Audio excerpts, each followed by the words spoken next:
कि गांव देहात में महाराज जी क्या है कि छोटे छोटे देवी जी के मंदिर हैं और गांव में किसी के घर में बच्चा हो रहा है या शादी हो रही है तो महाराज जी बकरा लेके और फिर उसका वो करते हैं, बलि देते हैं। फिर महाराज जी फिर पूरे गांव वाले आते हैं, फिर पूरा मांस वो करते हैं, मंदिर भी जा रहे हैं महाराज जी, देवी की आराधना भी कर रहे हैं। ये सब भोजन ये आसुरी वृत्ति है, इससे भगवत प्रसन्नता नहीं होती।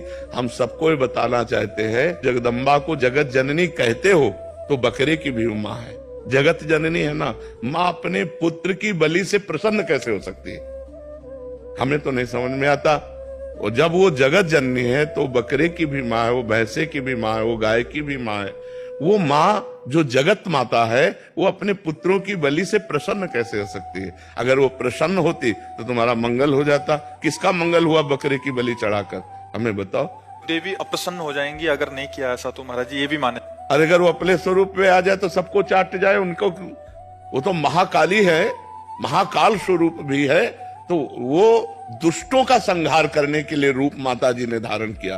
वो दुष्टों का खून पिया, जो संसार के पवित्र जीवन जीने वालों के लिए वो मृत्यु काल रूप थे। जैसे महिषासुर, शुम्भ निशुम्भ, रक्त बीज, माता जी ने इनका संहार किया। इन बकरी बकरों का थोड़ी संहार करने से माता जी प्रसन्न हो जाती है। ये तो मूर्खता है, कोरी मूर्खता है। कभी माता जी प्रसन्न नहीं होती। हमें लगता है कभी ऐसे कार्य नहीं करने चाहिए और ये सोचो कि माँ प्रसन्न हो जाएंगी, मुझे ऐसा नहीं लगता।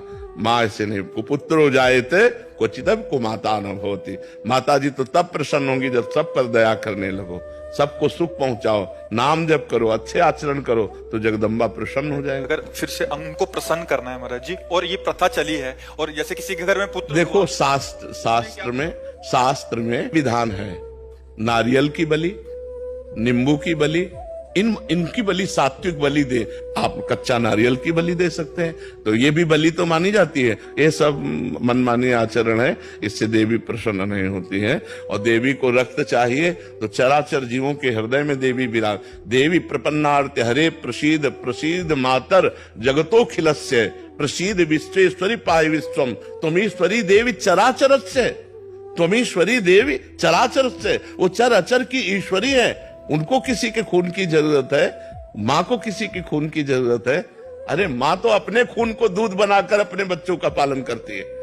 माँ शब्द कितना महान है, वो अपने शरीर के रक्त को दुग्ध में परिवर्तित करके अपने बेटे का पालन करती है। वो दूसरों का रक्तपान कैसे कर सकती है। ये दुष्टों के रक्तपान किए माता जी ने, जो समाज के लिए कलंक थे, जो समाज का द्रोह करके समाज को नष्ट करने में लगे थे। ऐसे राक्षसों को माता जी ने मारा है। शुंभ निशुंभ, रक्त बीज, महिषासुर, ऐसे नहीं है।